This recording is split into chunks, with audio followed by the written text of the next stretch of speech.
क्रांति की शुरुआत जो है वो दूसरों से उम्मीद रखकर नहीं होती है। क्रांति की शुरुआत होती है खुद क्रांति बनने से।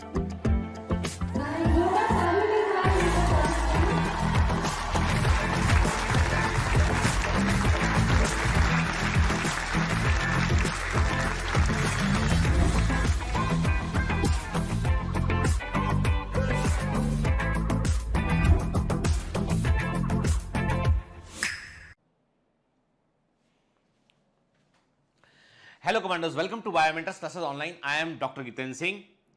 बेटा, हम देख रहे हैं डाइजेशन एंड एब्जॉर्प्शन, और अभी तक हम क्या क्या पढ़ चुके हैं? हम पढ़ चुके हैं कि पूरा एलिमेंट्री कैनाल किस तरह का होता है, उसको देखा हमने। एलिमेंट्री कैनाल की हमने जो है इंटरनल एनाटॉमी को भी समझने की कोशिश की कि सीरोसा क्या होता है, मस्कुलरिस लेयर क्या होती है, सब म्यूकोसा क्या होता है, म्यूकोसा क्या होता है, ठीक है। और हमने देखा कि एलिमेंट्री कैनाल के अलग अलग हिस्से में मामूली वेरिएशन हमको देखने मिलते हैं। कहीं पर हमको ऑब्लिक मसल लेयर देखने मिलती है, कहीं पर हमको विलाई देखने मिलते हैं, ठीक है ना, कहीं पर टीनिया कोलाई देखने मिलता है, हमको हॉस्ट्रा देखने मिलता है। तो ये सारी बातें हम जो है ऑलमोस्ट समझ चुके हैं। और हमने क्या देखा? हमने देखा कि बक्कल कैविटी किस तरह का होता है, फेरिंग्स का मतलब क्या है, टंग में क्या के बारे में जाना हमने, ठीक है। हमने फेरिंग्स के अलग अलग हिस्सों को देखा हमने, ठीक है। हमने ये भी देखा कि ईसोफेगस क्या होता है। देन स्टमक के ऊपर बात किया हमने, स्मॉल इंटेस्टाइन पर बात किया हमने, और पिछली क्लास में जहां बात खत्म किया था, जिसको हमने कंप्लीट किया था, वो था सीकम और वर्मीफॉर्म अपेंडिक्स, ठीक है ना, क्लियर। और अब हम बात करेंगे बेटा कोलोन के ऊपर बात करेंगे, और थोड़ा सा हम जो है वो लार्ज इंटेस्टाइन को विस्तार से जानेंगे, और फिर हम आगे बढ़ेंगे बेटा, ठीक है ना। तो देखो, पूरा का पूरा डाइजेस्टिव सिस्टम जो है ना, केवल इस बात पर बेस्ड है कि आपको जो भी कंपोनेंट है उसके बारे में जानकारी होगी आपको। तो उसके बाद फिर हम जब इसका, अभी हम क्या कर रहे हैं, अभी हम पूरे के पूरे डाइजेस्टिव सिस्टम को हम जो है वो जान रहे हैं, और उसके बाद हम बात करेंगे कि ये सारे एंजाइम मिलकर, जो हाइड्रोलिटिक एंजाइम मिलकर कैसे पाचन करते हैं। पाचन के बारे में हमने पहले भी बात किया बेटा कि digestion is a process in which the complex molecules are broken down into the simpler ones. क्या पाचन? वो प्रक्रिया जिसमें कि जटिलतम अणुओं को हम सरलतम अणुओं में जो है वो तोड़ लेते हैं हम के, और इसमें जल अपघटनीय एंजाइम लगते हैं, इसमें हाइड्रोलाइटिक एंजाइम रोल प्ले करते हैं, जिनको हमने क्या कहा था, जिनको हमने जो है वो जब बायोमोलिक्यूल्स पढ़ रहे थे तो उनको हमने हाइड्रोलेजेस कहा था, याद है ना, ठीक है। चलिए, तो हम बात कर रहे थे बेटा कि हमारा पूरा का पूरा डाइजेस्टिव सिस्टम जो है उसको हमने एक फैक्ट्री के समान मान लिया था हमने। जो असेंबली लाइन होती है फैक्ट्री में, उसमें अलग अलग हिस्सों में अलग अलग काम हो रहा होता है, वैसे ही पाचन तंत्र में एलिमेंट्री कैनाल में फूड लगातार आगे बढ़ता जा रहा है। जब वो मुंह बक्कल कैविटी में था, वहां पर चबाया गया उसको, उसमें जो है वो सलाइवा को मिक्स किया गया, उसमें स्टार्च के पाचन की शुरुआत जो है बक्कल कैविटी से हो चुकी होती है। कई बार बताया है मैंने, एमसीक्यू गलत मत करना, ठीक है। स्टार्च के पाचन की शुरुआत जो है वो बक्कल कैविटी से हो चुकी होती है, ठीक है। फिर हमने क्या देखा कि जो है वो जब निकला उसको तो बोलस कहा हमने, उस फूड के भोजन के निवाले को जो ईसोफेगस से उतरकर स्टमक में आया उसको हमने बोलस कहा। स्टमक के अंदर चर्निंग मूवमेंट हुआ, उसमें एसिड को मिलाया, उसमें से जो बैक्टीरिया थे उनको मारा गया, और उसमें प्रोटीन, और प्रोटीन के पचने की शुरुआत होती है कहां पर बेटा? प्रोटीन के पचने की शुरुआत होती है स्टमक से। देखिए, बक्कल कैविटी में और ईसोफेगस में प्रोटीन नहीं पचता है, प्रोटीन के पचने की बिगिनिंग होती है, कंप्लीट तो होता है स्मॉल इंटेस्टाइन में, बिगिनिंग होती है कहां पर?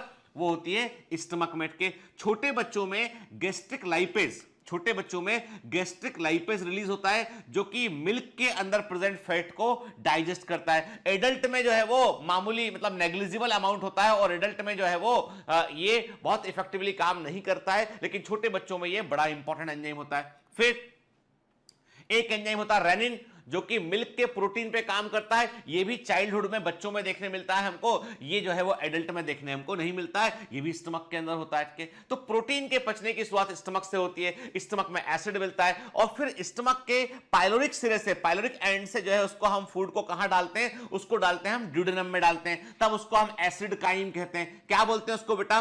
एसिड काइम कहते हैं। और वहां पर जो है वो जैसे ही डालते हैं उसके बाद ड्यूडेनम से सिक्रेटिन निकलता है, जो बोलता है पैंक्रियाज को जाके कि भाई देखो एसिड आया है, उस आग को बुझाओ। तो बाइकार्बोनेट्स निकलते हैं, पैंक्रियाटिक जूस निकलता है, वाइल निकलता है, और वहां का एनवायरनमेंट पूरा का पूरा एल्कलाइन हो जाता है, और इसके चलते एसिड जो है वो उसको न्यूट्रलाइज कर दिया जाता है, ठीक है।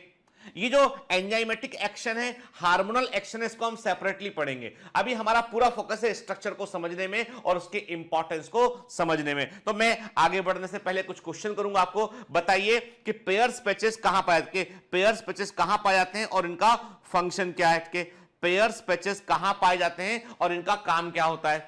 ठीक है, पेयर्स पैचेस कहां पाए जाते हैं और इनका काम क्या होता है। क्लियर। ठीक है, दूसरा क्वेश्चन ये है कि आप लेवल, क्वेश्चन नंबर 2 है कि आप लेवलिंग कीजिए। ए क्या है, बी क्या है, सी क्या है। इन तीनों पार्ट को आप लेवल कीजिए, ए पार्ट को, बी पार्ट को और सी पार्ट को आप लेवल कीजिए।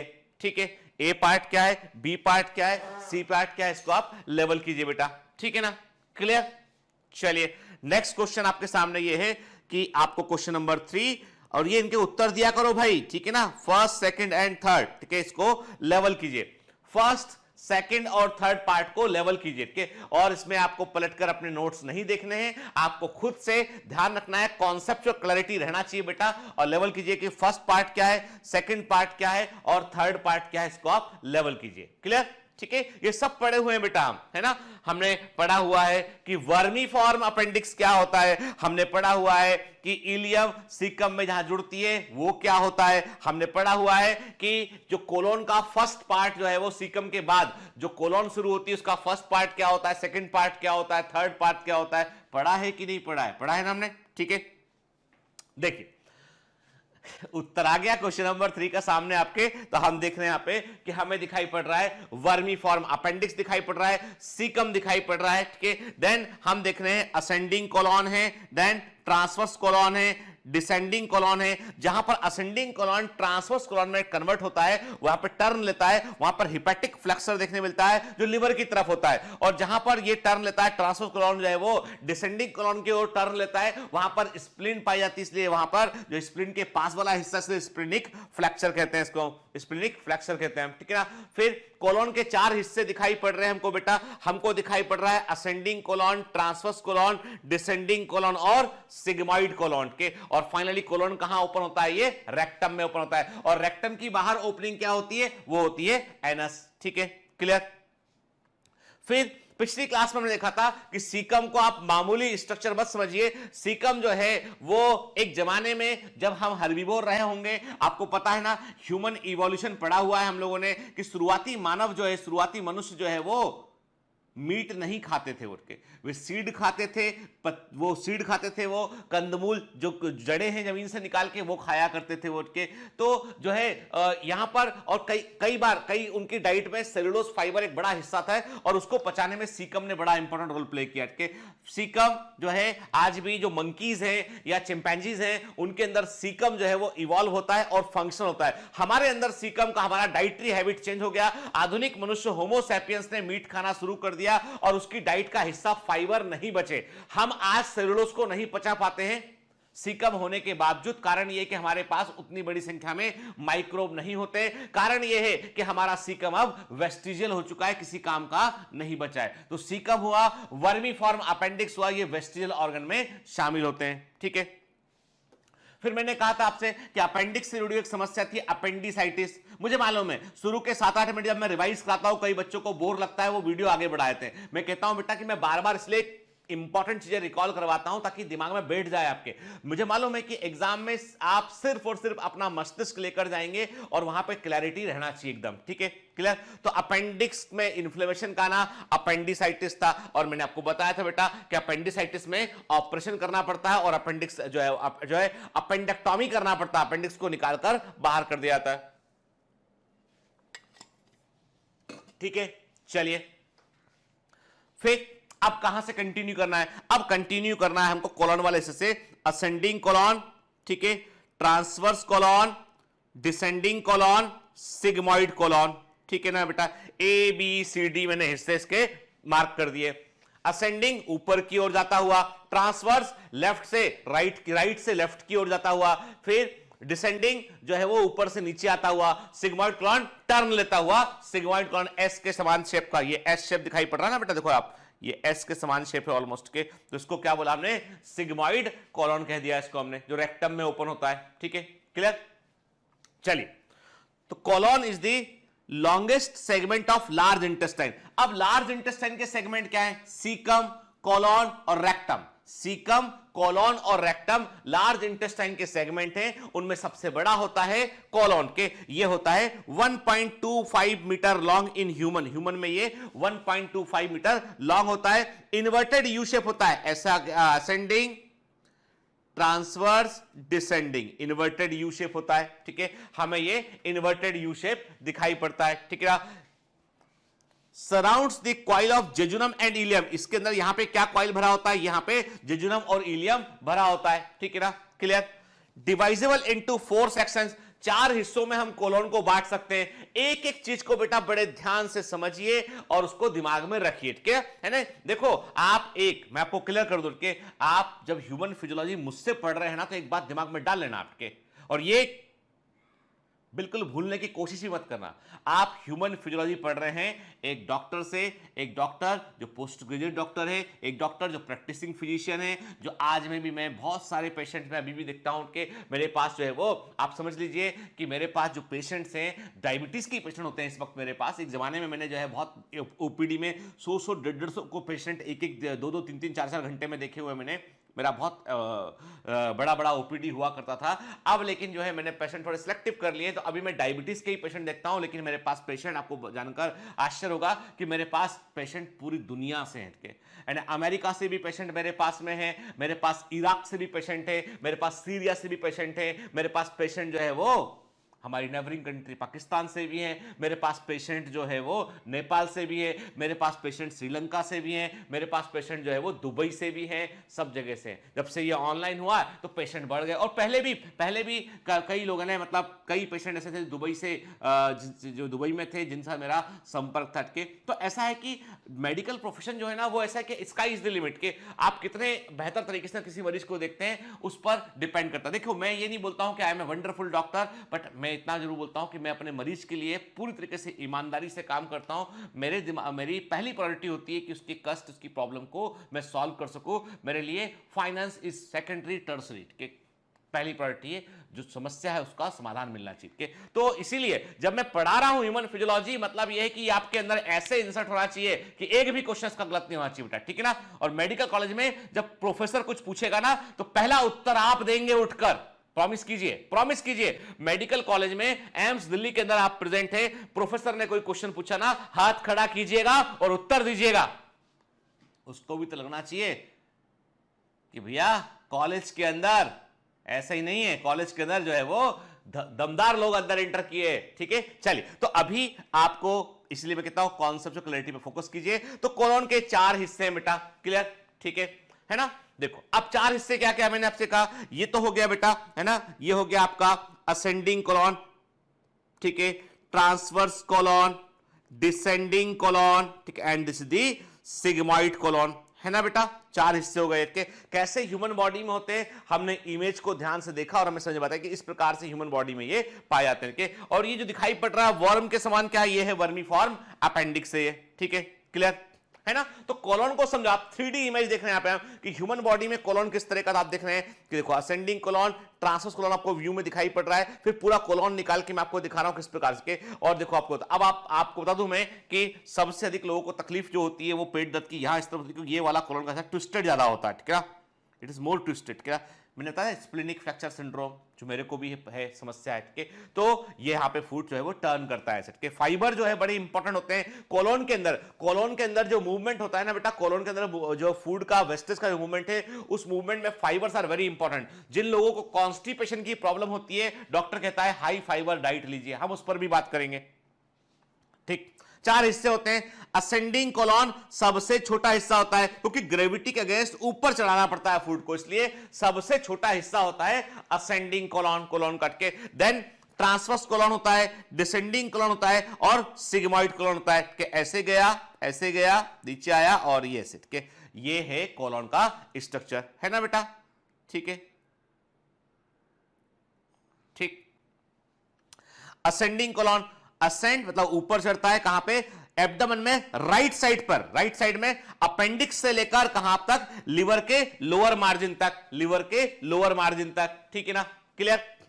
है ना, एकदम इमेजिन कर सकते ना। मैंने आपको इमेज क्यों दिखाया था, मैंने इमेज दिखाया था आपको इमेजिन करने के लिए, तो दिखाया था कि आपको दिमाग में रखना है कैसे। देखो आप, ये है ना गया, ये अपेंडिक्स से लेके ये लिवर के, ये है लिवर, ये है लिवर, ठीक है, ये है लिवर, लिवर के लोअर मार्जिन तक है ना बेटा, क्लियर, ठीक है, देखो ना लिवर के लोअर मार्जिन तक, ठीक, क्लियर। तो देखो आप देख रहे हैं ना, असेंडिंग कोलॉन जो है वो अपेंडिक्स से लेकर लीवर के लोअर मार्जिन तक गया, ठीक है। देन ट्रांसवर्स कोलॉन क्या होता है, एब्डोमेन में राइट साइड से, एब्डोमेन में राइट साइड से लेफ्ट साइड, लिवर की साइड से वो स्प्लिन की साइड तक आता है। तो देखो यहां पे लिवर वाल की पोजीशन है, यहां पर स्प्लिन की पोजीशन होती है ऑलमोस्ट के, तो स्प्लिन का एंड वहां पर होता है, तो वहां पर ये आता है। तो हमने क्या कहा कि ट्रांसवर्स कोलॉन जो है वो एब्डोमेन में लिवर राइट साइड से लिवर के तरफ से आता है, स्प्लिन की तरफ वो मूव करता है, ये ट्रांसवर्स कोलॉन होता है।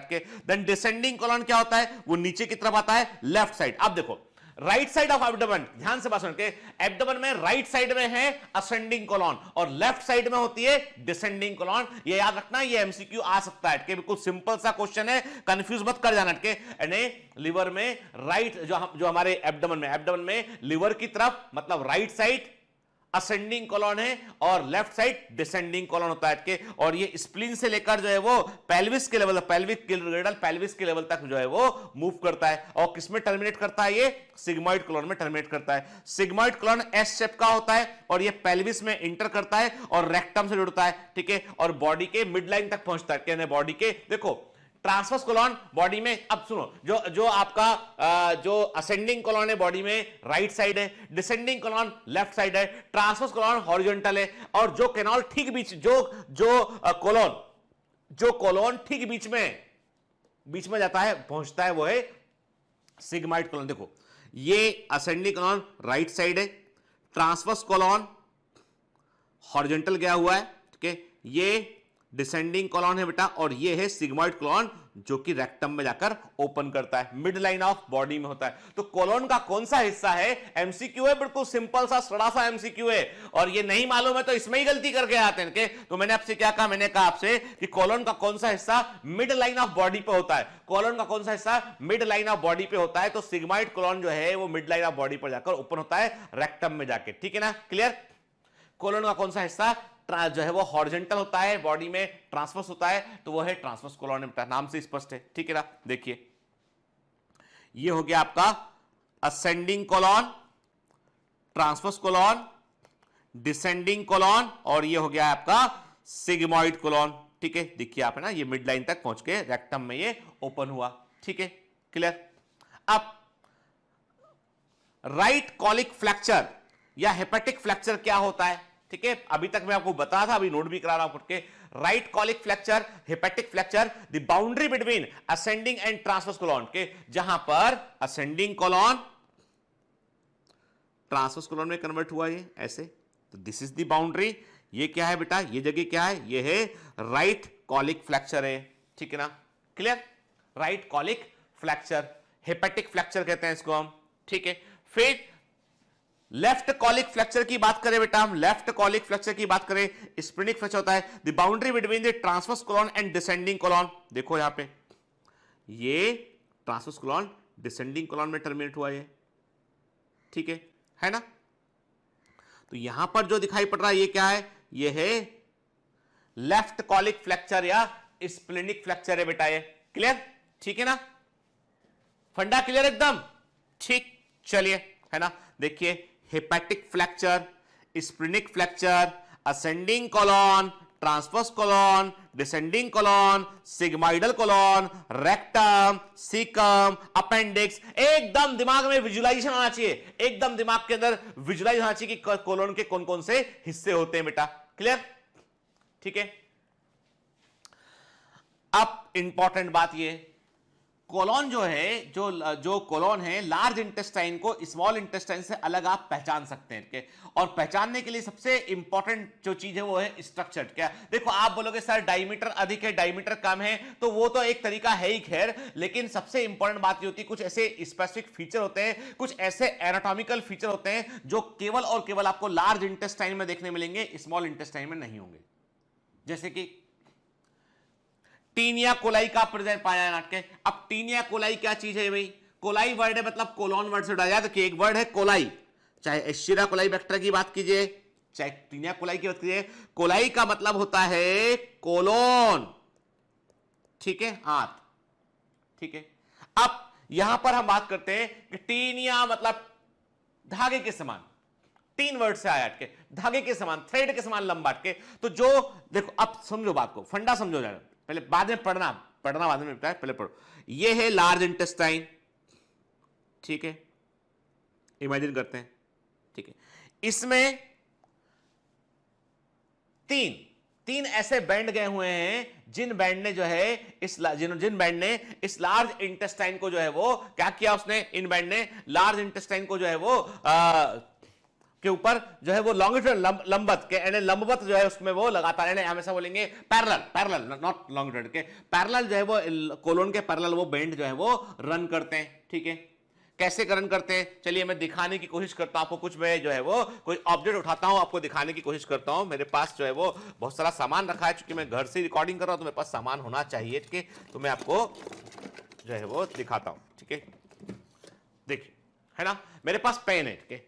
ये पहले के जमाने में हम ये पेन इस्तेमाल किया करते थे हम पहले, ठीक है।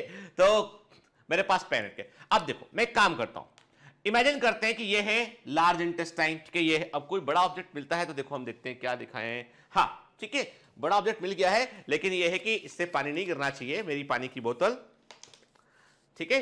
ये बहुत दिनों से दिखती आ रही वीडियो में। अब देखो, ये है लार्ज इंटेस्टाइन, हाँ ठीक है, लीक प्रूफ, हाँ ये लार्ज इंटेस्टाइन है, ठीक है। अब इसमें टीनिया कोलाई कैसे होता है, देखो ये मैंने बनाया एक बैंड, ठीक है, फिर 2 और ये 3, देख रहे हैं आप, 1 2 एंड 3, 3 बैंड मैंने यहां पर बनाए हुए हैं, ठीक है ना, 1 2 एंड 3, ठीक है। ऐसे बैंड, ऐसे पैरेलल बैंड जो है वो लार्ज इंटेस्टाइन में, ऐसे पैरेलल बैंड हमको जो है वो देखने मिलते हैं बेटा।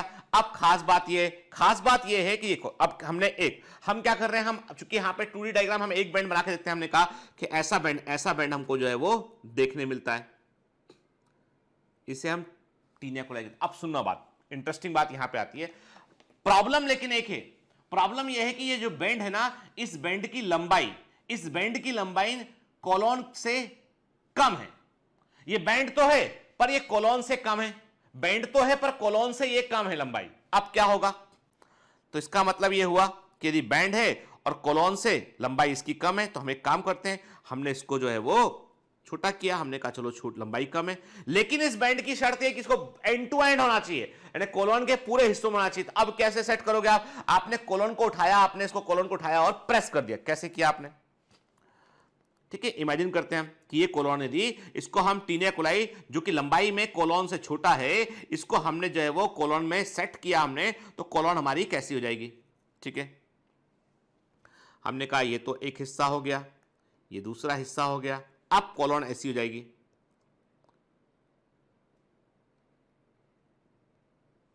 क्यों ऐसी हो गई है, कम जगह में उसको एडजस्ट करना है। कुछ पाउचेस कैसे बन गए या नहीं बन गए, बन गए ना, बन गए। देखो लार्ज इंटेस्टाइन में ऐसे पाउचेस क्यों बन गए, ये क्योंकि जो टीनिया कोलाई था उसने एंड टू एंड पकड़ रखा है इसको, और उसकी लंबाई कंपैरेटिवली कम है, तो ये अंदर की तरफ फोल्ड कर गया। भैया आप कोई भी, आपने देखा ना, कभी वो झालर बनाते हैं, कभी जैसे कोई कपड़ा है वापस के, अब हमको इससे झालर बनानी है, कुछ स्ट्रक्चर बनाना, हम क्या करेंगे, इसको ऐसे करके फोल्ड करके इसको हम सिल देंगे, ठीक है। सिल दिया, देखो बन गया झालर, सुंदर सा बन गया ना, सिल दीजिए इसको। सिलने वाले धागे की लंबाई कम होगी, इसकी लंबाई अधिक है, इसलिए ये ऐसा फोल्ड दिखा। भाई फोल्ड क्यों प्रेजेंट है, ऊपर की यदि मैं ऐसे कर दूं, उसको बराबर कर दूं, तो फोल्ड नहीं है इसमें, लेकिन मैं इसको ऐसे करता हूं और उसको मैं सिल देता हूं ऐसे, तो फोल्ड आया या नहीं आया, आगे ना फोल्ड के, बिल्कुल वैसे ही जो है वो इंटेस्टाइन में भी क्या हुआ, taenia coli end to end जुड़ा है, तो वो फोल्ड आ गए यहां पे के, इन्हें बोल दिया हमने हॉस्ट्रा बोल दिया इसको हमने, ठीक है। ये फोल्ड क्या है, ये है हॉस्ट्रा, और ये क्या है, ये है टीनिया कोलाई, ठीक है। चलो देखते हैं क्या लिखा है, अब पढ़ते हैं, अब पढ़ेंगे। Important point on large intestine histology, large intestine की हिस्टोलॉजी का इंपॉर्टेंट पॉइंट है बेटा एक के, क्या लिखा है, the wall of large intestine differ from that of small intestine, large intestine की भित्ति या वॉल स्मॉल इंटेस्टाइन से भिन्न होती है क्योंकि through out the length of the caecum and colon, पूरे सीकम और कोलॉन की लंबाई में most of the longitudinal muscle fiber of muscularis externa are arranged into 3 thick longitudinal bands called tinea colli के, जो अधिकतर जो लंबवत मसल लॉन्गिट्यूडनल मसल फाइबर होते हैं, जो मस्कुलरिस एक्सटर्ना में बाहर, मस्कुलरिस लेयर के बाहर वाले हिस्से में लॉन्गिट्यूडनल फाइबर होते हैं, अंदर सर्कुलर फाइबर होते हैं, तो जो लॉन्गिट्यूडनल मसल फाइबर होते हैं मस्कुलरिस एक्सटर्ना में वो 3 बैंड में कन्वर्ट हो जाते हैं और ये लार्ज इंटेस्टाइन में को घेरता है, सीकम से लेकर कोलोन तक ये पाया जाता है, इन्हें टीनिया कोलाई कहते हैं। Very very important. तो टीनिया कोलाई कहां देखने मिलता है आपको, आपको टीनिया कोलाई देखने मिलता है लार्ज इंटेस्टाइन में, आपको ये देखने मिलता है बेटा, ठीक है ना। क्या होते हैं ये मस्कुलरिस, कहां होते हैं, मस्कुलरिस एक्सटर्ना में मसल फाइबर होते हैं, ये लॉन्गिट्यूडनल मसल फाइबर होते हैं, देखते हैं, ठीक है। देखिए जो लार्ज इंटेस्टाइन के कार्डिनल फीचर है, स्पेसिफिक फीचर है, वो है टीनिया कोलाई। देखिए आप, ये लॉन्गिट्यूडनल मसल फाइबर दिखाई पड़ रहा है हमें, एक सिंगल व्यू देख रहे, देखिए आप ये लॉन्गिट्यूडनल मसल फाइबर हमको दिखाई दे रहा है ना। 3, अब देखो हमने ये तो ऊपर से देखा, सरफेस व्यू देखा हमने, जब यदि हम इसका क्रॉस सेक्शन व्यू देखेंगे तो टीनिया कोलाई एक ये दिखाई पड़ रहा है हमें, एक बैंड ये दिखाई पड़ रहा है, एक बैंड ये दिखाई पड़ रहा है, तो कुल 3 बैंड हमको यहां पर दिखाई पड़ रहे होते हैं, टीनिया कोलाई के 3 बैंड हमको दिखाई पड़ते हैं। एक्चुअली में टीनिया कोलाई क्या है, लॉन्गिट्यूडनल मसल फाइबर है जो इकट्ठे होकर जो है वो बैंड बनाते हैं, मस्कुलर बैंड बनाते हैं, जो कि जो है वो मस्कुलस एक्सटर्नल लेयर में हमको देखने मिलता है, लार्ज इंटेस्टाइन की कैरेक्टरिस्टिक होती है इसके। सर्कुलेशन का मतलब क्या है भाई, ये फाइबर जो है होते हैं, चूंकि मसल की अपनी एक टोन होती है तो इनकी लंबाई ओवरऑल लार्ज इंटेस्टाइन से कम होती है, इसलिए वहां पर हॉस्ट्रा या सेक्यूल्स बन जाते हैं, सर्कुलेशन दिखाई पड़ते हैं। दूसरा, अब इसका मतलब लार्ज इंटेस्टाइन में कुछ यूनिक फीचर है, वो है नंबर 1 उसमें टीनिया, उसमें जो आपको टीनिया कोलाई देखने मिलता है, ठीक है। इसके कारण आपको हॉस्ट्रा या सेक्यूल देखने मिलते हैं। और तीसरा फीचर होता है कि कुछ छोटे छोटे से जो है वो एपेंडिसेस या उभार निकले होते हैं जिनमें कि फैट इकट्ठा होता है, और एक प्रकार से समझ लीजिए कि जो पेरिटोनियम का हिस्सा से कनेक्टेड है वहां उससे जो है वो छोटे छोटे से फेट से भरे हुए उभार बाहर निकलते हैं, इन्हें हम क्या बोलते हैं, अपेंडिसाइस इपीप्लोई बोलते हैं इनको हम, इन्हें हम क्या बोलते हैं, इन्हें हम जो है वो अपेंडिसाइटिस इपीप्लोई कहते हैं, और ये लार्ज इंटेस्टाइन में पाए जाते हैं। ये तीनों फीचर जो है आपको लार्ज इंटेस्टाइन के अलावा कहीं और देखने नहीं मिलेंगे। Very very important in NEET exam also, important in MBBS also. Clear, ठीक है। जब वाइवा होगा और आपने प्रोफेसर को बता दिया ना, खुश हो जाएगा, ठीक है, पता होना चाहिए। अब आप बोलोगे सर अभी तो पहुंचे ही नहीं है, आप ऐसी बातें कर रहे हो, अरे कभी तो पहुंचोगे कि नहीं पहुंचोगे, सोचा नहीं है पहुंचने का क्या। इसलिए जो ह्यूमन फिजियोलॉजी उसको दिल से पढ़िए उसको, क्योंकि ये ही काम आएगा पूरे समय, पूरे करियर में आपको काम आएगा ये, ठीक है।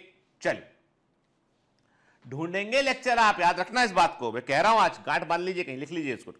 चलिए, the total length of taenia coli is less than the length of the caecum और कोलॉन के।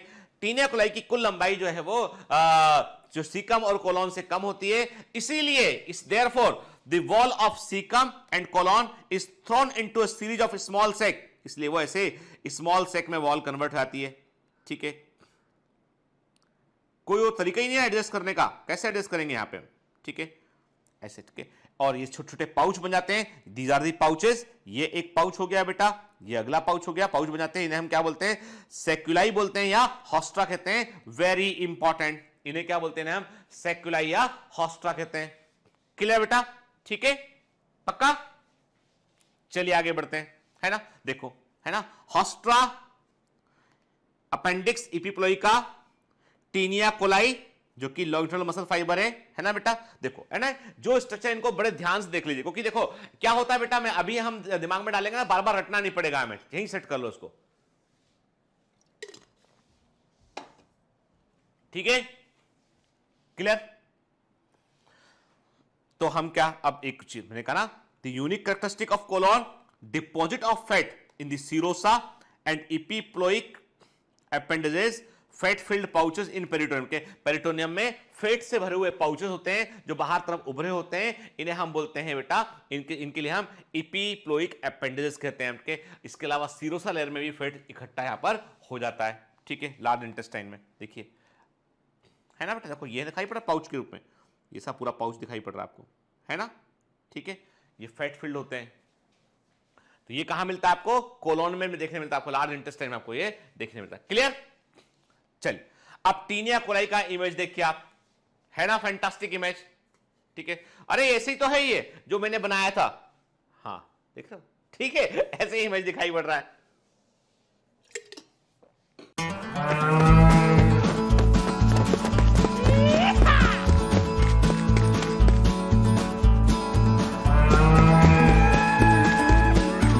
Hi, sorry to disturb you in between lecture.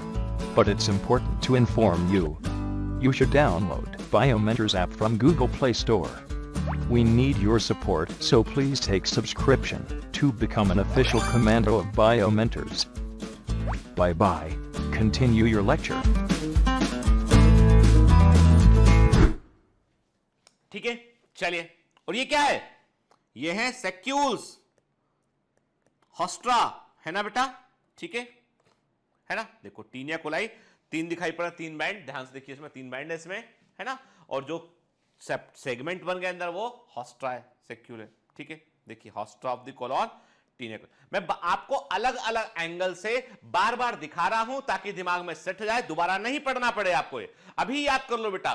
जो बच्चे ये सोचते हैं कि नोट्स बना के बातें पढ़ेंगे वो गलती करते हैं बेटा। आप मेरी क्लास में, मेरी क्लास लंबी चलती है, ठीक है, मेरी क्लास लंबी होती है, हालांकि लाइव नहीं है पर लाइव से कम नहीं है। लाइव में बहुत डिस्टर्बेंस है, मुझे चैट से सख्त नफरत है, आपको बता दूं मैं कि जब भी मैं लाइव आता हूं, लाइव में आने पे इररिलेवेंट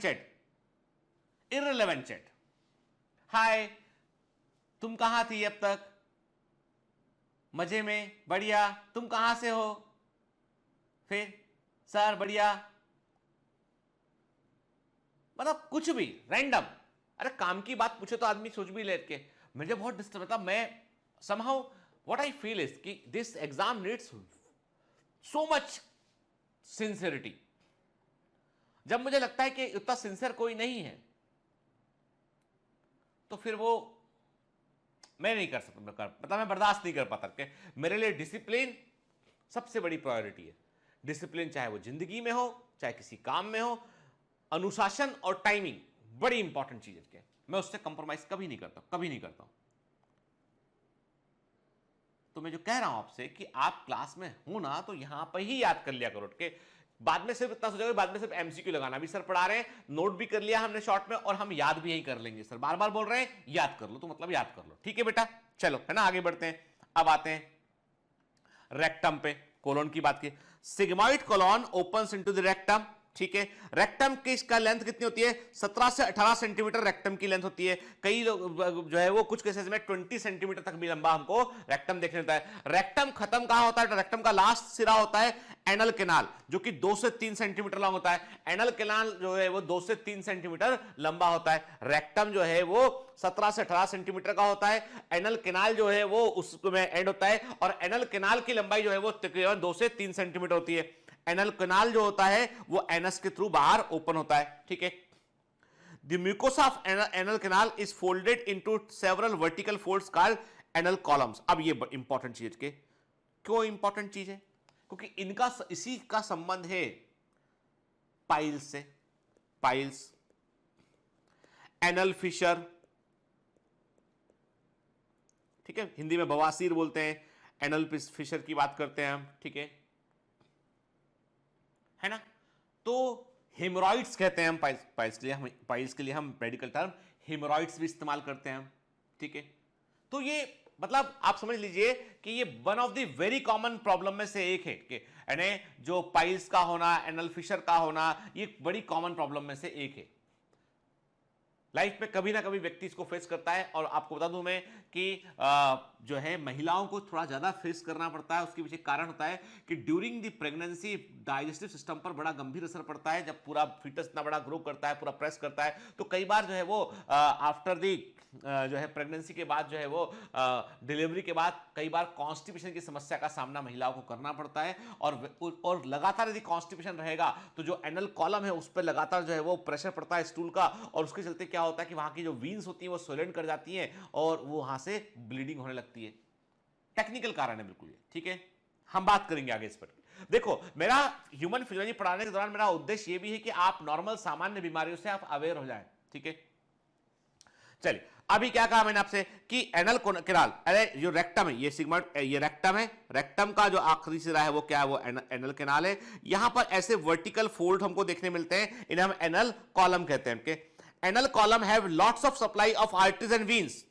ध्यान से बात सुनिए, एनल कॉलम में आर्टरीज और वीन की जो है वो बड़ी सप्लाई होती है, ठीक है। और एनल कॉलम को हम कॉलम ऑफ मॉर्गेगी भी कहते हैं, ठीक है, कॉलम ऑफ मॉर्गेगी भी बोलते हैं इसको, कॉलम ऑफ मॉर्गेगी, ठीक है, इसे कॉलम ऑफ मॉर्गेगी भी कहते हैं। आईएमपी है, याद रखिएगा, ठीक है। एनसीईआरटी में नहीं है, अब क्या करें बाबू, नहीं है तो नहीं है ना, ठीक है, नहीं है तो नहीं है ना, ठीक है, पढ़ना तो पड़ेगा ना हमको, जो हमारा सिस्टम का हिस्सा है पढ़ेंगे उसको हम, ठीक है, क्यों नहीं पढ़े उसको, हम पढ़ लेते हैं उसको। मैं आपको अब ये मत बोलना सर ये तो आप पढ़ा रहे हो एमबीबीएस वाली ह्यूमन फिजियोलॉजी, नहीं बेटा, एमबीबीएस की ह्यूमन फिजियोलॉजी की किताब देख लोगे ना, इस समय देख लोगे ना तो 2-4 दिन नींद नहीं आएगी, ठीक है। तो इसलिए अभी मत, अभी सोचो भी मत, अभी एमबीबीएस की किताब के बारे में सोचो भी मत, नहीं तो मनोबल टूट जाएगा, ठीक है ना।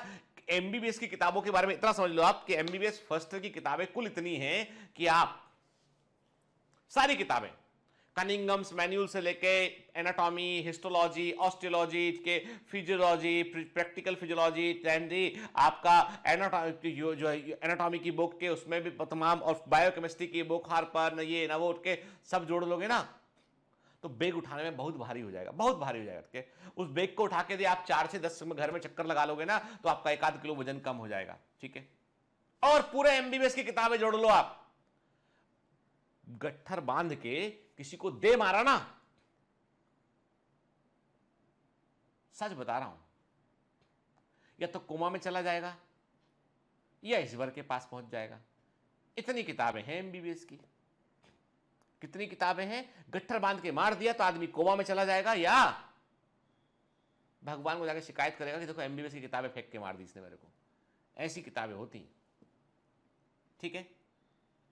मतलब जितना टोटल तुम यहां पढ़ रहे हो ना, ये मत सोचना कि इसके बाद में जिंदगी खुशहाल है। अरे भाई, जिंदगी जो है वहां से शुरू होती है, तुम दरवाजे पे खड़े हो, तुम्हारा टेस्ट चल रहा है कि अंदर आने का है कि नहीं आने का है, ठीक, दरवाजा बंद है अभी।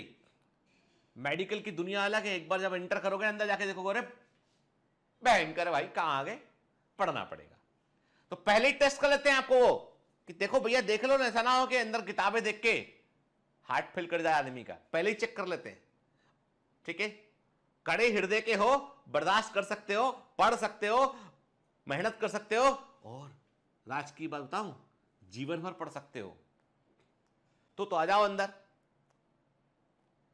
नहीं तो अपनी भैंस चराओ जाके भाई, कुछ नहीं कर सकते मेरे नाथ के। तो जाहिर सी बात यह है कि इसलिए हल्के में मत लो इसको, ठीक। तो अभी सुन लो, अभी समझते बेटा बात को हमके। अभी हम क्या बात करते हैं, हमने आपसे कहा कि कॉलम ऑफ मॉर्गेगी क्या होते हैं बेटा, एनल कॉलम होते हैं। एनल कॉलम में बड़ी मात्रा में जो है वो आर्टरीज और वीन की सप्लाई होती है, और रेक्टम का जो लास्ट का हिस्सा होता है उससे वो एनस के थ्रू बाहर खुलता है, वहां पर एनल कॉलम पाया जाता है, जो कि वर्टिकल फोल्ड हमको यहां पर जो है वो देखने मिलते हैं हमें म्यूकोसा के, ठीक है ना। देखिए अभी हम फोकस कर रहे हैं किस पे, रेक्टम एंड एनल कैनाल। देखिए सिग्मॉइड कोलॉन कहां पे ओपन हुआ, रेक्टम में ओपन हुआ, अटके, और ये जो है वो ये घुमा के उल्टा डायग्राम को घुमा दिया हमने, राइट और लेफ्ट, ध्यान रखना, गलती मत करना, अटके ना बेटा, है ना, ठीक। रेक्टम जो है वो एनल कैनाल से ओपन हुआ। देखो देखिए अब हम देख रहे हैं अंदर जाके, रेक्टम के अंदर का व्यू देख रहे हैं यहां पे हम।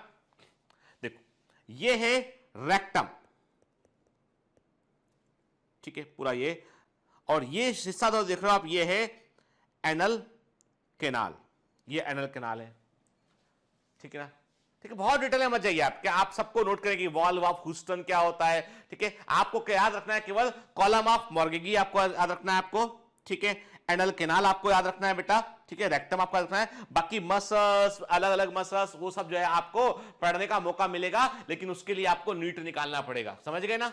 चलिए ठीक, अब एनल कैनाल की बात करें, अब एनस से बाहर ओपनिंग होती है के, तो एनस में जो होते हैं वहां भी स्फिंक्टर होता है, और वहां पे दो स्फिंक्टर होते हैं, एक होता है इंटरनल एनल स्फिंक्टर होता है और एक एक्सटर्नल एनल स्फिंक्टर होता है, ठीक है। एक इंटरनल एनल स्फिंक्टर होता है और एक एक्सटर्नल एनल स्फिंक्टर होता है, और याद रखिएगा बेटा कि ये स्फिंक्टर जो होते हैं ना, ये एनस के एनल कैनाल को बंद रखते हैं, ताकि जो है वो जब जो है वो मास मूवमेंट होता है, याद रखिएगा मास जब कभी स्टूल को पास करना होता है, स्टूल को पास करना होता है कि मल त्याग करना होता है, तो उस कंडीशन में क्या होता है, उस कंडीशन में जो है मास पेरिस्टाल्सिस होती है, जो लार्ज इंटेस्टाइन के अंदर मास पेरिस्टाल्सिस होती है, और तब जाकर जो है वो वहां पे इंडक्शन होता है, स्टिमुलेशन आता है, तब स्फिंक्टर ओपन होते हैं और तब स्टूल जो है वो रेक्टम से बाहर निकलता है। स्टूल मतलब मल, ह्यूमन एक्सक्रीटा की बात कर रहे हैं, ठीक है।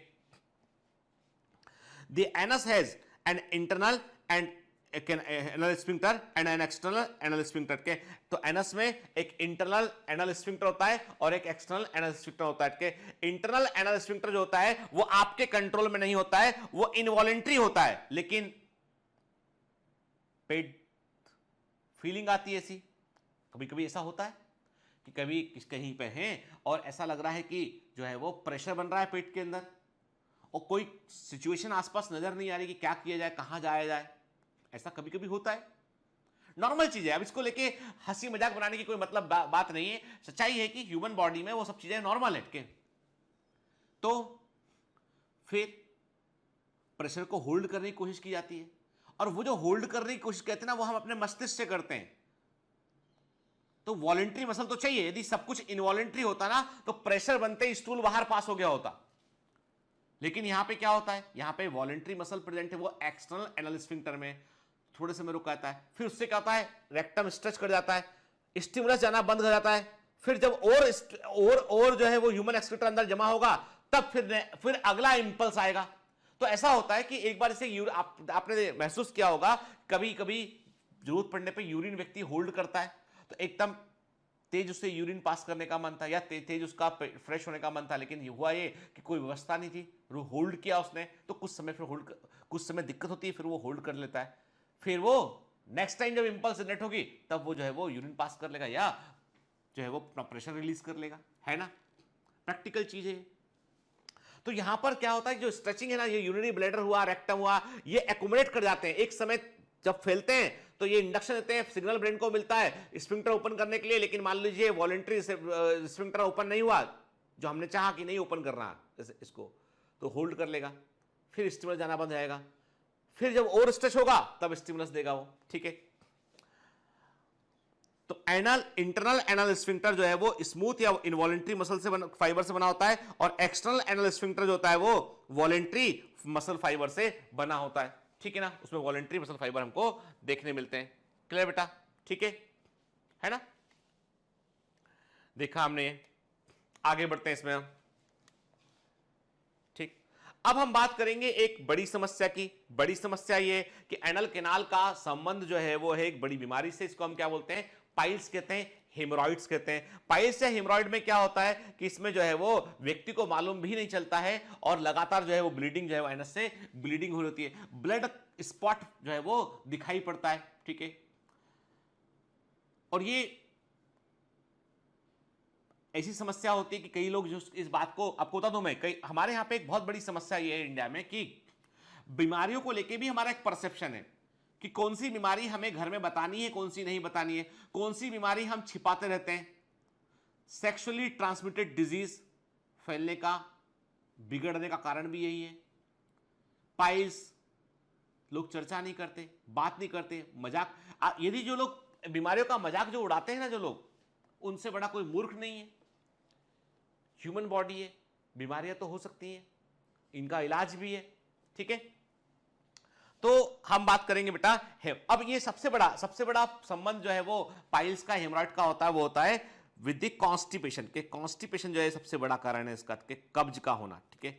और कॉन्स्टिपेशन की बात करें तो लगभग हर दूसरे आदमी को कॉन्स्टिपेशन की समस्या है, लगभग हर दूसरे आदमी को।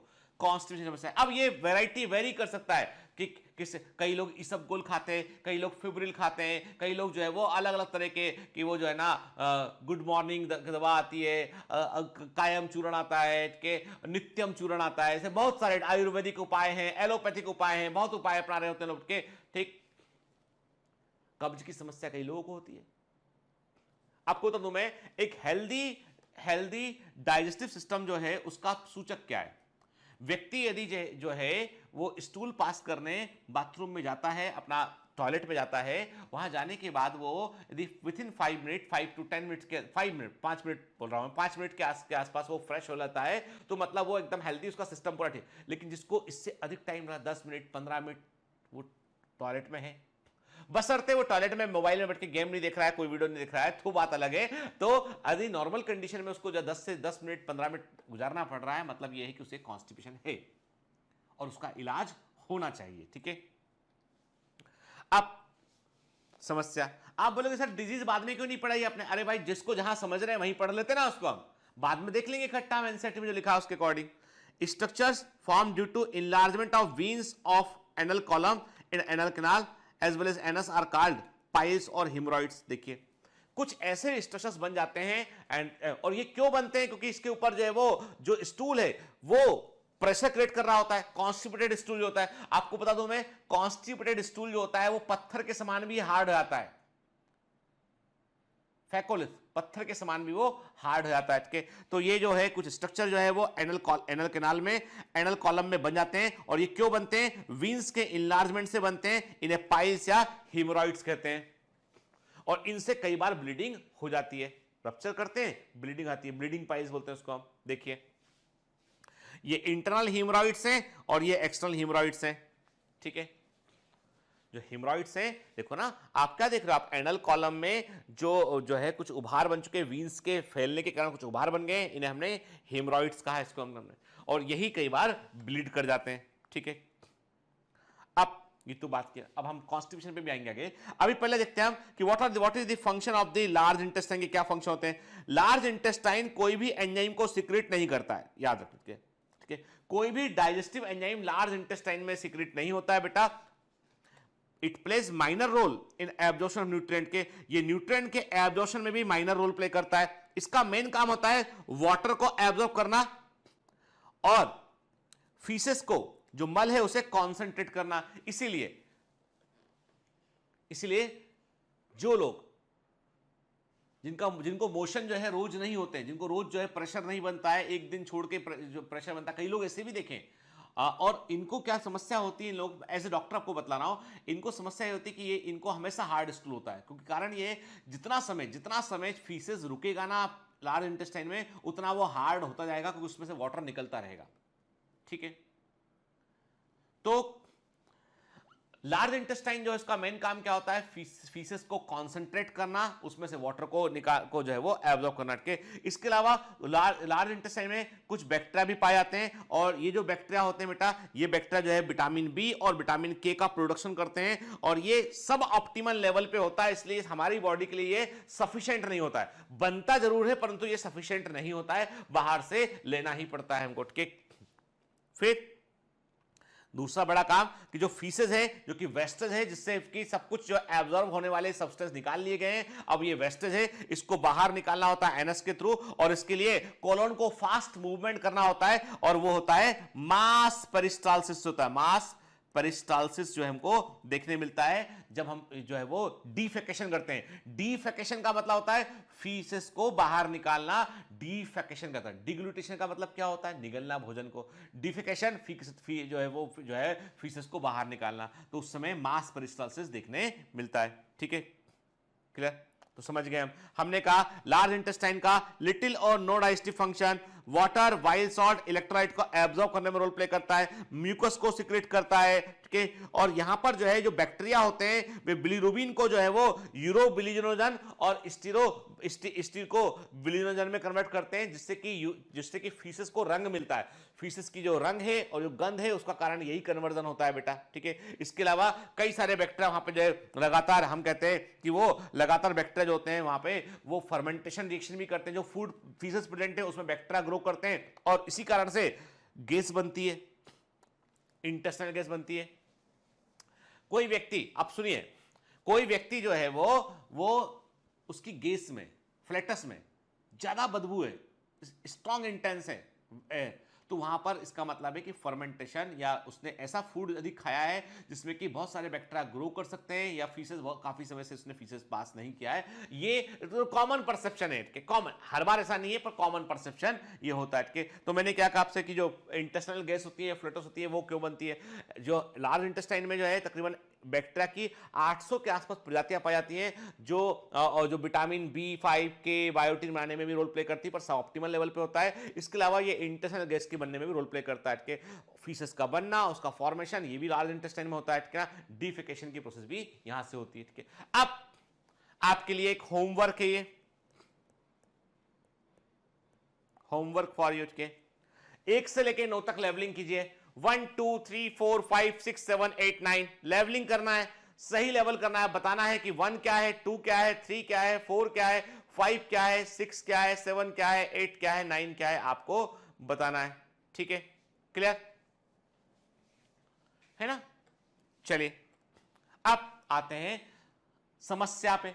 समस्या है कॉन्स्टिपेशन, बड़ी कॉमन समस्या है। In constipation the faeces are retained within the colon as the bowel movement occurs irregular. की देखिए, जनरली सबसे अच्छी हैबिट वो होती है कि व्यक्ति सोकर उठता है, कुछ समय के बाद वो प्रेशर बॉडी ऑटोमेटिक प्रेशर बनता है और वो स्टूल को पास कर लेता है। ठीक है, हेल्दी व्यक्ति जो है, जिसका हेल्दी डाइजेस्टिव सिस्टम है, उसको ऐसा ही होगा, या कोई पर्टिकुलर टाइम है जिस टाइम पर उसको बॉडी में उसको प्रेशर क्रिएट होता है और वो जो है वो डिफिकेशन के लिए वो जाता है। ठीक है, लेकिन वे लोग जिनको प्रेशर कोई पर्टिकुलर टाइमिंग के साथ नहीं होता है, रैंडम कहीं कभी भी किधर भी आता है वो, या नहीं बनता प्रेशर किसी किसी दिन, उनको कॉन्स्टिपेशन की समस्या होती है। ठीक है, ठीक, तो इसमें क्या होता है, कॉन्स्टिपेशन जो होता है उसमें जो वॉवल मूवमेंट होते हैं वो इरेगुलर होते हैं बेटा। फीसेस जो होता है वो लंबे समय तक कोलोन के अंदर रहता है, इसलिए वो मोर कॉन्सेंट्रेट आता है, और मोर कॉन्सेंट्रेट होने के कारण कहता है कि वो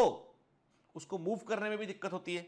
ठीक है, देखिए ये हम देख रहे हैं, एक एक्सरे देख रहे हैं हम कि इसमें हमने एक्सरे लिया हुआ है, पेट दर्द के समय उसने बार बार कंप्लेंट किया, उसने एक्सरे लिया तो आपने देखा यहाँ पे कि हमको जो है वो हार्ड स्टूल दिखाई पड़ रहा है। ये these are the hard stool pellet, मैं मार्क करता हूं उसको, ये ऐसे व्हाइट से करता हूं, ये हार्ड स्टूल पैलेट देखो आप,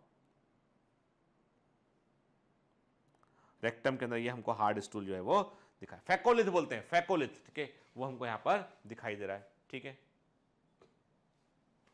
देखिए है ना, 3D देखें इसको हम। ठीक है, कलर जो है 4D स्कैन में देखें तो हमको ऐसा दिखाई पड़ेगा।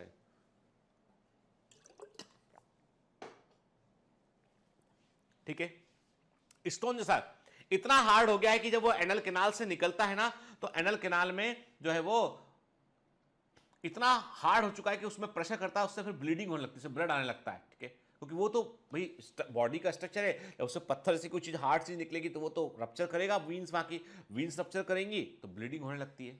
ठीक है, what are the common causes of the constipation? Constipation की कॉमन कॉजेज क्या होती है बेटा?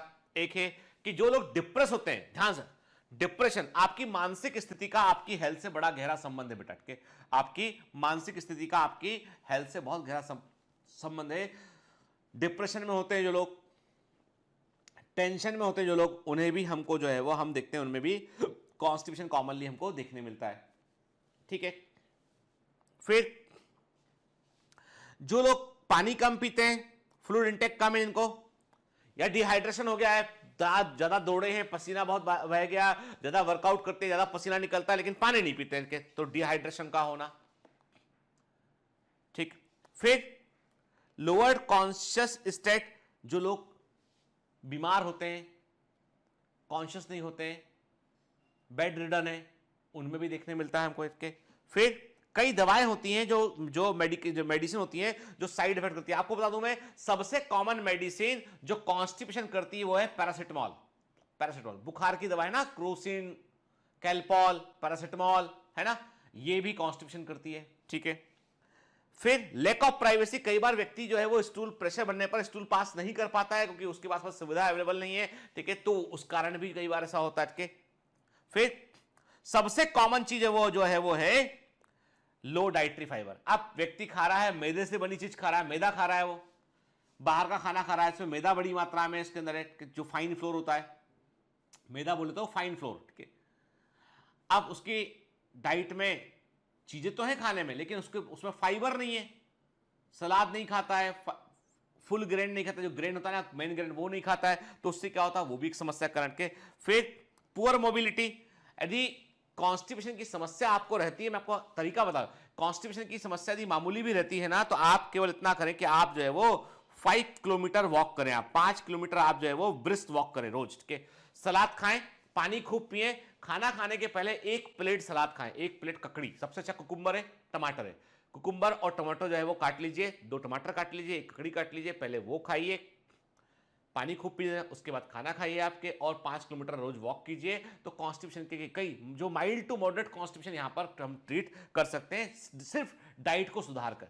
मैदा जैसी कोई चीज मत खाइए, ठीक है, स्प्राउट्स खाइए, जो कच्ची चीजें रॉ चीजें खाएंगे कॉन्स्टिपेशन नहीं होगा, ठीक है। फिर मसल वीकनेस होने से भी होता है कई बार, ठीक है। देन डिजीज, कई बीमारियों में भी कॉन्स्टिपेशन से हमको देखने मिलता है, ठीक है। कॉन्स्टिपेशन के क्या कॉम्प्लिकेशन होते हैं? कॉन्स्टिपेशन यदि लगातार कब्ज बना रहेगा तो उससे हिमोरॉइड्स या पाइल्स हो सकते हैं, एनल फिशर हो सकता है, रेक्टल कोलैप्स। कई बार क्या होता है, कई बार मैंने देखे ऐसे सर्जरी में कैसे कि रेक्टम पूरा निकल के बाहर आ गया, उलट गया रेक्टम पूरा, इतना प्रेशर लगाया व्यक्ति ने, जो है वो स्टूल पास होते रेक्टम उलट गया, रेक्टल प्रोलेप्स बोलते हैं, सर्जरी करके फिक्स करना पड़ता है उसको, के। फिर डाइवर्टिकुलर डिजीज होती है, के। फिर क्रोनिक बैक पेन होता है, लगातार बैक पेन, कई लोगों को कॉन्स्टिपेशन के कारण बैक पेन बनाता है और वो समझ ही नहीं पाते कि उनका बैक पेन जो है वो कमर का दर्द नहीं है, बल्कि वो कॉन्स्टिपेशन से जनरेट प्रॉब्लम है। हर्निया आता है कई बार अधिक प्रेशर लगाने के कारण के, तो इंटेस्टाइन का एक हिस्सा जो है वो टेस्टिकल्स में जो आपका जो है वो उसमें स्क्रोटम में पहुंच जाता है, हर्निया आता है। फिर कई बार कई लोगों को यूरिनरी ट्रैक्ट इन्फेक्शन भी इससे हमको देखने मिलता है, ठीक है। ट्रीटमेंट क्या है भाई बता दो, कि ट्रीटमेंट सिंपल सा मैंने कहा ना, सबसे बड़ी बात तो यह है कि मैं आपको आज लेक्चर में मैंने इसके बारे में आपको इंफॉर्मेशन दिया, मैंने आपको बताया कि कॉन्स्टिपेशन होता क्या है, क्या इसकी कॉम्प्लिकेशन है, क्या डाइट में मॉडिफिकेशन करना है, ये तो हो गया इंफॉर्मेशन, ठीक है। फिर डाइट में अब अपने खाने में आप सोचिए कि आपको सलाद लेना ही लेना है। अब आप बोलोगे सलाद में हमको कोई एक्सोटिक वेजिटेबल चाहिए, तो वो छोड़ दीजिए, आपके जो अवेलेबल है, ककड़ी है, टमाटर है, घर में होता ही है अक्सर टमाटर, तो मूली है, गाजर है, जरूर लीजिए। जब आप मेडिकल कॉलेज पहुंच जाएंगे तो आपके हॉस्टल में आपको खाना खाने के बाद रोज आपको एक फल मिलेगा, हर मील के बाद, आफ्टर एवरी मील वो आपको एक फ्रूट देंगे कि 1 घंटे बाद खा लेना, इसमें हमेशा मिलता है, हर मेडिकल कॉलेज के हॉस्टल में। ब्रेकफास्ट में भी फ्रूट मिलेगा एक, फाइबर के लिए। लाइफ स्टाइल से वॉक कीजिए, 4-5 किलोमीटर वॉक। अब 4-5 किलोमीटर, अरे फोन पे जब भी बात करते हो ना, वॉक का मतलब सड़क पर निकल गए बीच ट्रैफिक में कि सर ने कहा था वॉक करना है, ठीक है, ऐसा नहीं। जिस छत में मुंडेर ना हो वहां वॉक नहीं करना, सड़क पर ट्रैफिक हो वहां वॉक नहीं करना, घर के आसपास अपने रूम में वॉक कर सकते हैं। आप वॉक करने के लिए आपको चाहिए कि भाई हम तो ऐसा रनिंग ट्रैक चाहिए, तो वो सब चीजें नहीं, आपको जहां जो अवेलेबल है वहां वॉक कर सकते हैं। तो अपना लाइफ स्टाइल मॉडिफाई कीजिए, डाइट को इंप्रूव कीजिए, तब भी नहीं होता है तो पहला उपाय होता है कि आप ईसबगोल इस्तेमाल कीजिए, के आप जो है वो ईसबगोल इस्तेमाल कीजिए, के मार्केट में अलग अलग ब्रांड नेम से आता है, के फिब्रिल के नाम से आता है, ठीक है, ईसबगोल के नाम से भी आता है, सॉफ्ट वैक के नाम से आता है, बहुत अलग अलग नाम है। ईसबगोल जो है मार्केट में इजीली अवेलेबल है, उसको वो लीजिए आप, ठीक है ना। इससे रिलीफ मिलना चाहिए। खाने में डाइट में भिंडी लीजिए, bhindi is good vegetable to treat constipation. अब भी नहीं ठीक हो रहा है, देन उसके बाद आप कर सकते हैं कि आप ले सकते हैं ड्यूफालेक सिरप ड्यूफालेक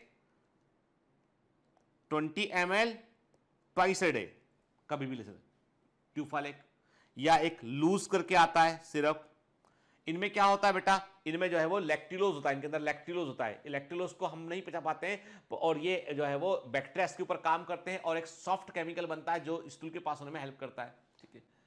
कोई भी दवा को लेने से पहले अपने निकटतम डॉक्टर से अवश्य संपर्क करें। और यहां पर दी गई जानकारी केवल जानकारी के हेतु है, इस जानकारी को लेकर आप जानकार बनने की कोशिश ना करें। ये जानकारी सिर्फ आपको बताने के लिए कि yes treatment is possible, please please consult your doctor. ठीक है, फिर अब भी नहीं ठीक हो रहा है तो भैया अब ट्रीटमेंट थोड़ा इंटेंसिफाई करना पड़ेगा। अब हम दवाओं को चेंज करेंगे, हम पिकलिन का इस्तेमाल करेंगे, सिरप पिकलिन का यूज करेंगे, टैबलेट पिकलिन का यूज करेंगे हम, क्या ठीक। हम जो है वो ऐसी दवाओं का यूज करेंगे जो क्रीमाफिन हुआ, जो पैराफिन वैक्स वेस्ट दवाएं उनका यूज करेंगे हम, तो ठीक होगा। फिर भी नहीं ठीक हुआ, then again we have medicine, ठीक है ना। तो there are range of medicine to address the problem of constipation. लेकिन आप अधिकांश लोग क्या होते हैं, प्रॉब्लम को रिवील ही नहीं करते, तो कैसे इलाज करेगा व्यक्ति कोई, ठीक है ना। तो ये छोटी परंतु इंपॉर्टेंट जानकारी है बेटा, ठीक है ना। डायरिया उल्टा है, इसका ठीक उलट है। डायरिया में क्या हो रहा है कि जो वॉवेल मूवमेंट है उनकी एबनॉर्मल फ्रीक्वेंसी बढ़ गई होती है, बड़ी मात्रा में जो है वो लिक्विड जो फीकल डिस्चार्ज होता है उससे वाटर को हम रीअब्सॉर्ब नहीं कर पाता लार्ज इंटेस्टाइन, और जो फीसेस बाहर निकलता है वो लिक्विड फॉर्म में होता है, तो वो डायरिया होता है। और इसका प्रॉब्लम क्या होता है, इसका प्रॉब्लम ये होता है कि जो है चूंकि इंटेस्टाइनल, अब डायरिया क्यों होता है, डायरिया होता है कि खाने में कुछ ऐसा आ गया है जिसके चलते जो है आपका इंटेस्टाइन में खतरा बढ़ सकता है। तो इसको या तो देखो खाना खाते ही कोई प्रॉब्लम है तो वॉमिटिंग हो जाएगा खाने में, या डायरिया होगा अंदर आ गया है तो वो क्या होता है, इंटेस्टाइनल मोटिलिटी बढ़ जाती है, इंटेस्टाइन का मूवमेंट बढ़ जाता है, तो फूड को एब्जॉर्ब होने का प्रॉपर वक्त नहीं मिल पाता है, तो अनडाइजेस्टेड फूड जो है वो बाहर आ जाता है, ठीक है, पार्शियली डाइजेस्टेड फूड बाहर आता है, ठीक। लूज स्टूल्स को हम बोलते हैं डायरिया, ठीक है ना। कई कारण होते हैं इसके, जो है वो बैसिलस कोलाई से होता है, सिगेला डिसेंट्री से होता है, के टॉक्सिक केमिकल कुछ खाने में उससे होता है, डायरिया के मल्टीपल कारण इसके हो सकते हैं, ठीक है ना।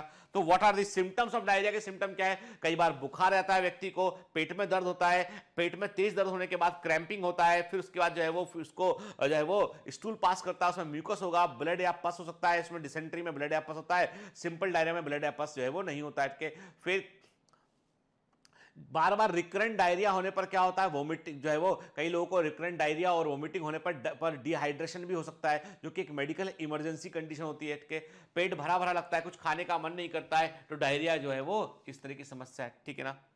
ठीक, याद रखिएगा बेटा सिम्टम में कि डायरिया जो है उसमें जो कॉलरा है, एक होता है सिगेला डायरिया और एक होता है कॉलरा। हैजा जानलेवा हो सकता है, खतरनाक होता है हैजा, हैजे से व्यक्ति की जान भी जा सकती है। तो उसमें स्टूल जो है वो एक दिन में 3 बार से अधिक बार स्टूल होता है, और स्टूल एकदम पतले, मैंने देखे ऐसे के राइस वाटर स्टूल होता है, बिल्कुल पानी के समान पतला है, जो चावल उबालने पे जो चावल का जो माड़ होता है ना, वैसा स्टूल है। राइस वाटर स्टूल जो होता है वो हमको कॉलरा में देखने मिलता है पहचानने के। जबकि डिसेंट्री में क्या होता है, जो स्टूल होता है उसमें पस या ब्लड होता है देखने मिलता है।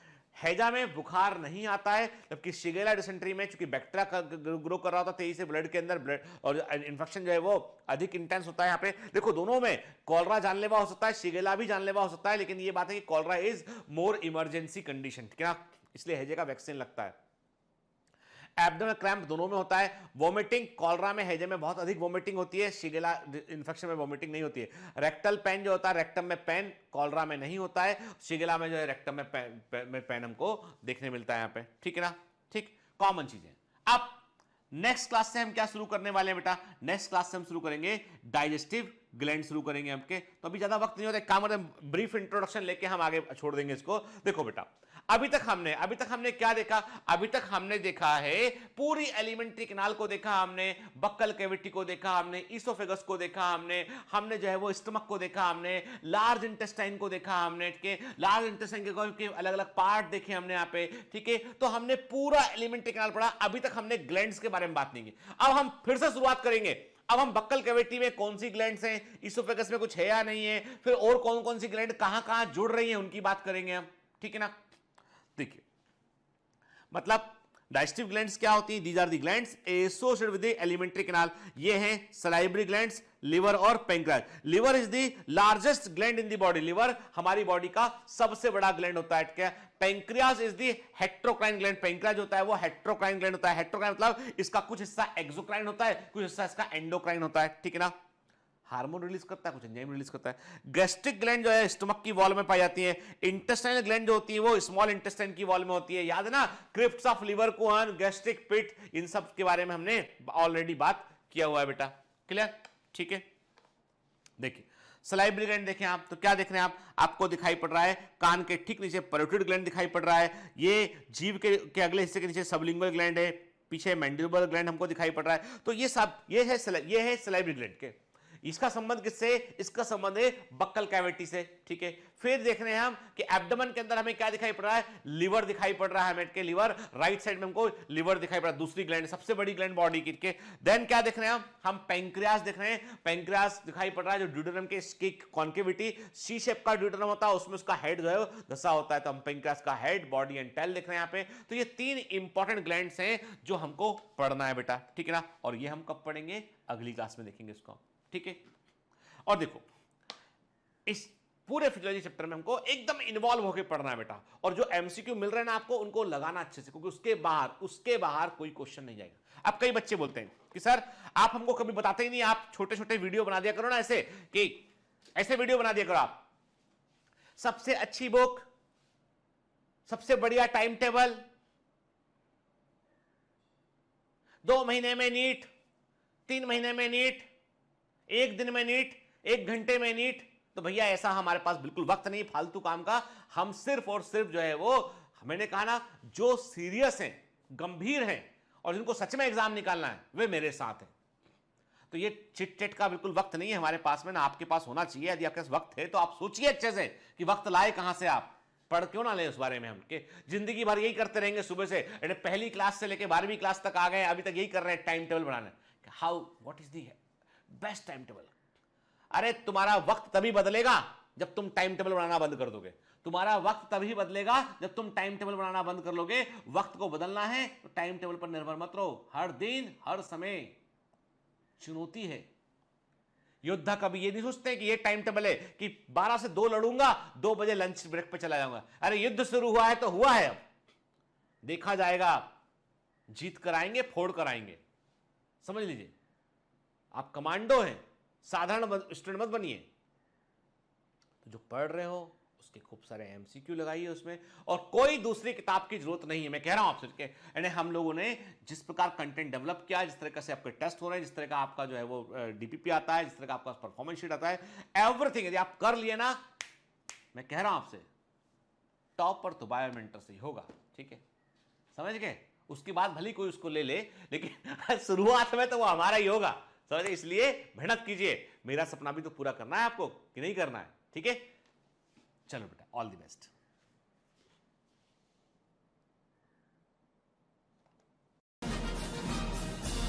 Hi. To become an official commando of Biomentors, join us at www.biomentors.online. Here you can solve daily practice papers, an online test. You can download performance enhancement sheets. You can track your progress.